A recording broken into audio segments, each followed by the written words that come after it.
guy. I don't think there's a bad guy. No, yes it is. Fuck that, Vlad. Let's talk about it. I think Meech is the one that made a mistake. No. No? You think 50? No. Lil Meech? No. Who am I forgetting now? Rick Ross knew perfectly damn well what he was doing and what that would lead to. And if he was a real friend to Meech. Ricky Rose, the time has come. Meech on. February 13th, get your tickets right now, it's going down. We know Florida gonna be there, Miami gonna be there. The legend himself gonna be in the building, making history. Meech, who else coming? The whole nation, Detroit, St. Louis, California, everybody. Atlanta, Georgia, ATL, stand up. Woo. We're gonna make history. Get your tickets right now. 50, who own your masters? Who own your masters? I buy your masters. You better shut up. I will buy your master. Lil Meech just set the whole hip-hop world on fire. He's accusing Rick Ross of straight up scamming Big Meech out of a wild $120 million deal. And this story's spreading faster than a rumor in a barbershop. What started as whispers online turned into a full-blown war, BMF versus Rick Ross, and neither side's backing down. I want to do a BMF film because you've been entertained by a lackluster, small budget series. Now it's time to do a big budget film. Which director? Shout out to my homie, F. Gary Gray, Antoine Foucault, what's up? Tarantino, there's a lot of legends. This is gonna be big, I can feel it. I'm just talking, The streets are talking, timelines are messy, and fans are split in half. Everyone's asking the same question: did Rick Ross really finesse one of the most respected street names just for clout and cash? At first, it looked like the comeback of the decade. Big Meech got out last October, and people thought he was ready to rebuild the empire the right way, with business moves, films, and family legacy goals. Then Ross showed up, talking big money, dropping that shiny $120 million film pitch, promising to turn the BMF story into a Hollywood empire. No, but when you take Lil Meech and you put him in acting school, you know, you take him from Detroit. I remember him rapping when he was rapping and nobody was helping him from what I seen. Cause I remember when Lil Meech was rapping. Nobody helped him, and then 50 put him in acting school, kept it on the low, and he made all this. It sounded legendary. Movie deals, brand collabs, luxury partnerships, global recognition. But behind all that glam, insiders say it was nothing but smoke and mirrors. No contracts, no checks, no real deal, just hype and headlines. People close to the situation say Ross played it smooth, all charm, flashy talk, and empty promises. Big Meech thought it was loyalty, but others called it manipulation. In the end, Ross walked away richer and more famous, while the BMF name got dragged into more drama. One street insider even said people felt bad for Lil Meech, but blamed the OGs, saying they should have known better.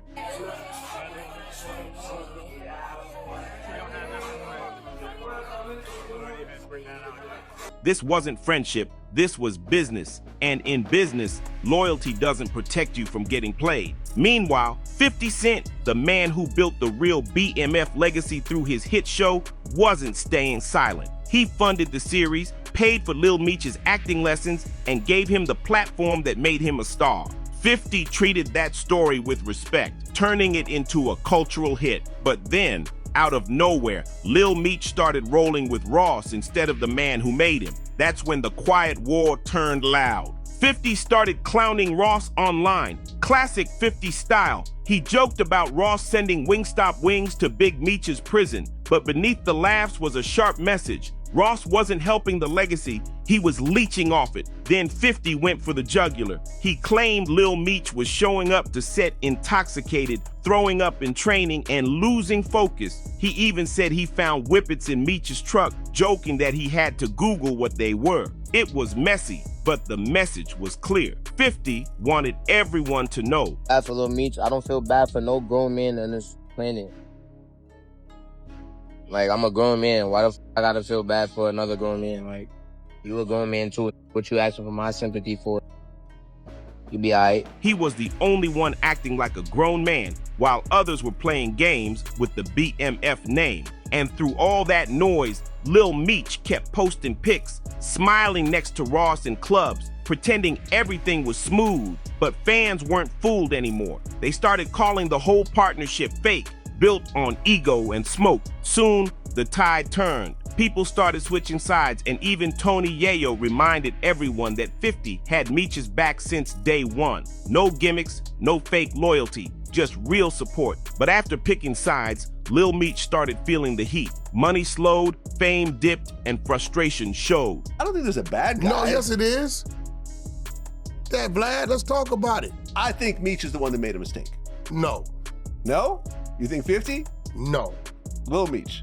no. Who am I forgetting now? Rick Ross knew perfectly damn well what he was doing and what that would lead to.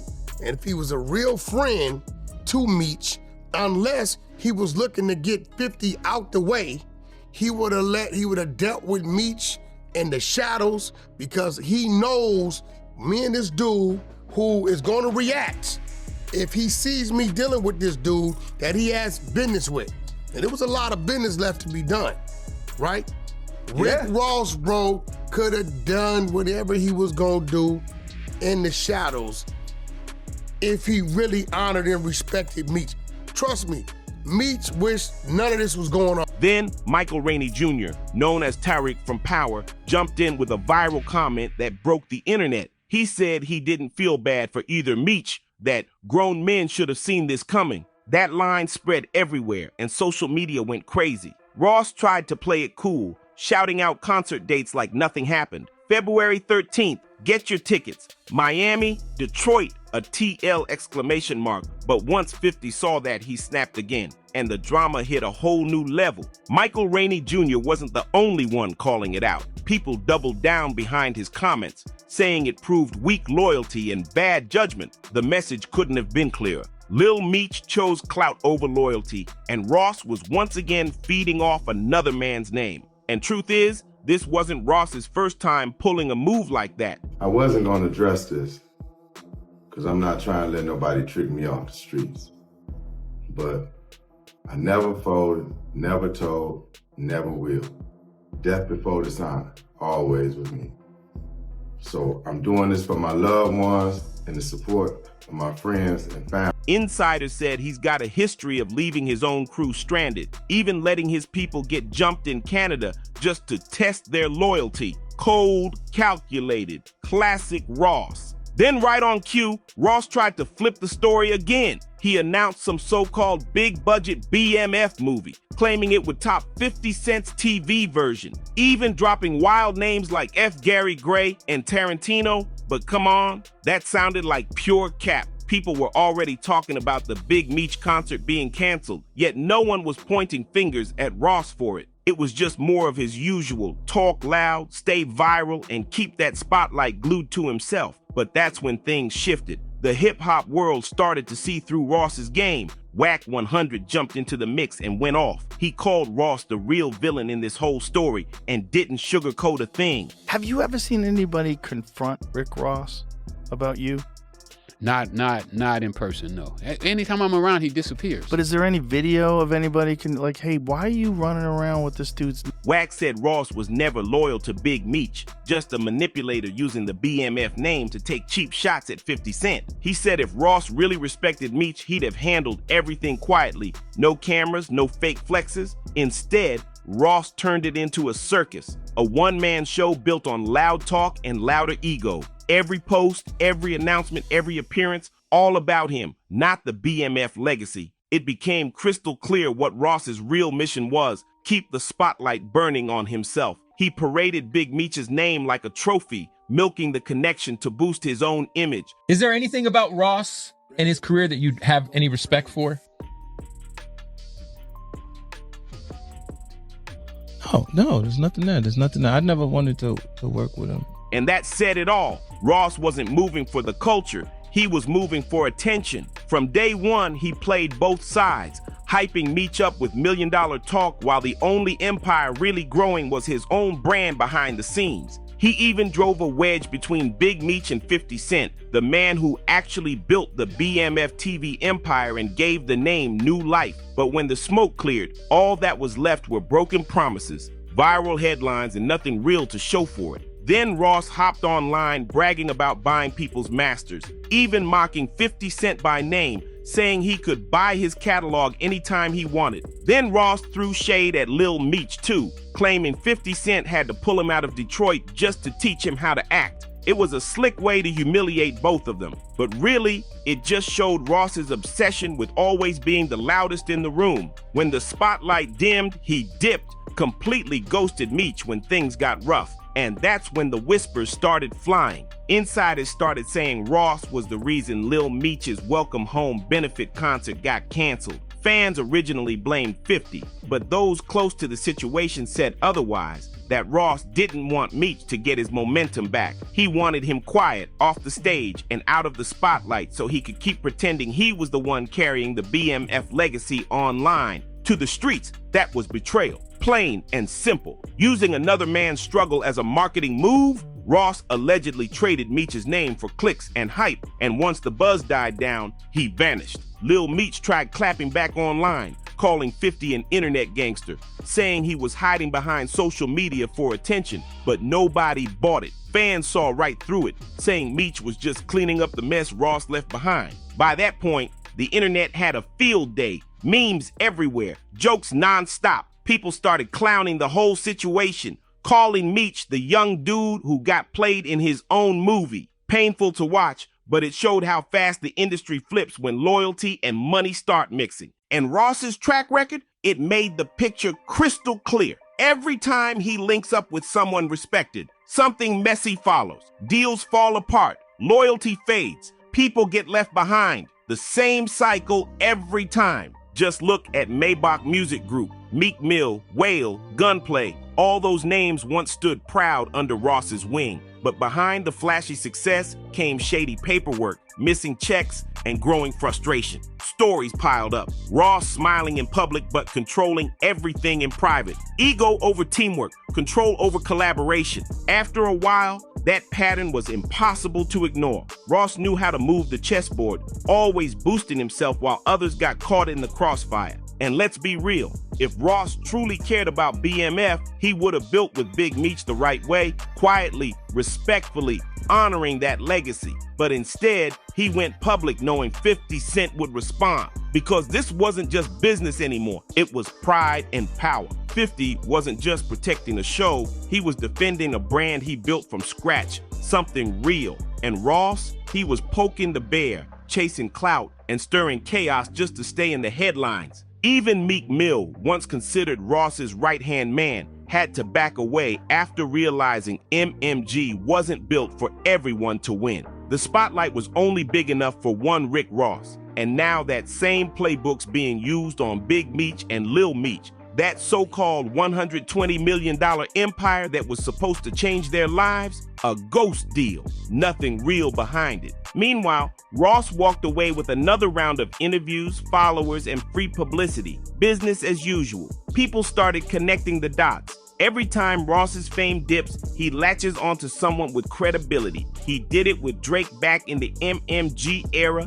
then Meek, then Larry Hoover's name, and now he's riding the Big Meech wave. But here's the difference. While Ross chases viral headlines, 50 Cent flipped the entire system. 50 turned real stories into billion-dollar productions. Power, Raising Canaan, BMF. He turned pain into profit, loyalty into legacy, and business into empires. That's the real contrast. One man builds, the other borrows. And trust, the streets see it. Fans started saying it straight. Ross is playing checkers, 50's playing chess. One's thinking steps ahead, building real moves while the other's chasing short-term clout. Behind all the noise, the truth's getting too loud to ignore. Every time Rick Ross steps into someone else's world, that world ends up broken, confused, and left behind while he walks off smiling for the cameras. At this point, the game's clear as day. Ross's formula never changes. He builds off other people's names, flipping their struggles into his spotlight. The only question now is,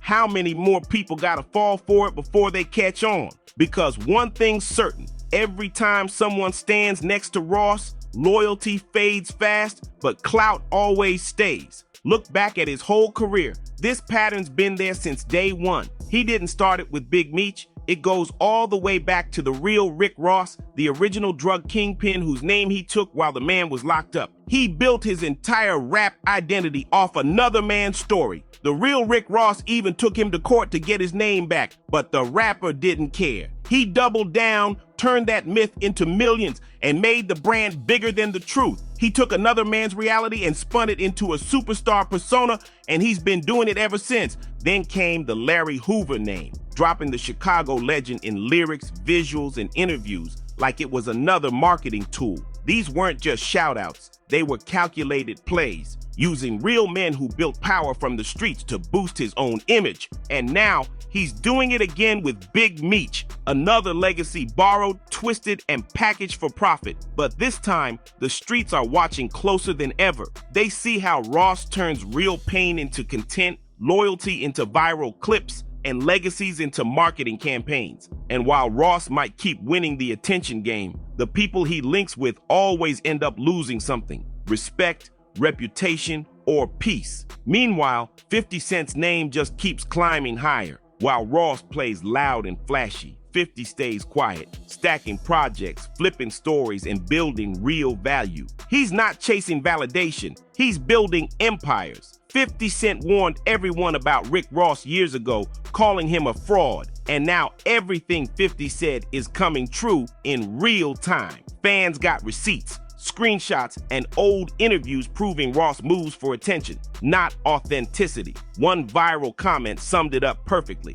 Rick Ross is a fraud, period. That line hit like a bomb because it's true. The pattern's right there for anyone paying attention. Ross builds his shine off people who already have real credibility. He steps in, makes loud promises, then dips the moment it all collapses. From his MMG crew to his street ties, the story never changes. Even that whole BMF movie pitch, all smoke and mirrors, dropping big Hollywood names like Tarantino and Antoine Fuqua. But where's the movie? Where's the $120 million deal? Nowhere. Just another round of flashy headlines to keep him trending while everyone else is left picking up the pieces. And now, Lil Meech is catching the backlash. Fans are asking the hard questions. Was he loyal to the wrong person? Or did he get caught up in a bigger hustle he never saw coming? Either way, it's a brutal lesson. In this game, image is everything, and Ross knows how to play that game too well. When things get quiet, he always finds a new name to attach to, a fresh spark to stay relevant. But every time the cycle repeats, chaos follows, bridges burn, and the only one still standing tall is Rick Ross. Even his old associates have started keeping their distance. Former MMG artists talk about being left behind. Business partners call him all talk, no delivery. They say his empire isn't built on trust, it's built on illusion. Every move is for exposure, every headline crafted to look powerful, even if it's standing on someone else's foundation. Now the streets are asking the real question: was Ross ever truly loyal to Big Meech, or was he just trying to become Big Meech in the eyes of the culture? Because when you really look at it, it adds up. The BMF track that made Ross famous, it wasn't about honoring a friend. It was about becoming the image, taking that identity and soaking up the respect that came with it. That's been Ross's formula since day one, building a brand off other people's legacies,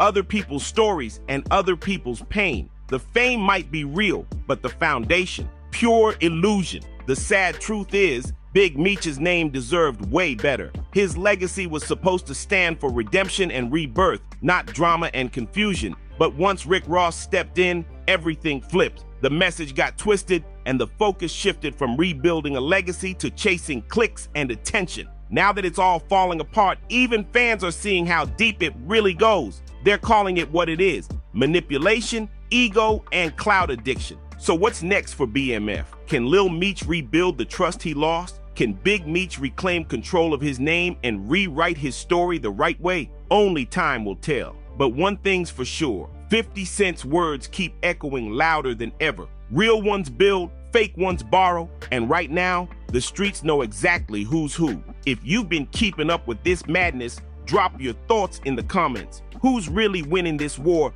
and who's just playing the game? Make sure you like, share, and subscribe for more raw breakdowns that dig deep into the truth behind the culture. And trust me, this saga ain't over yet, not by a long shot.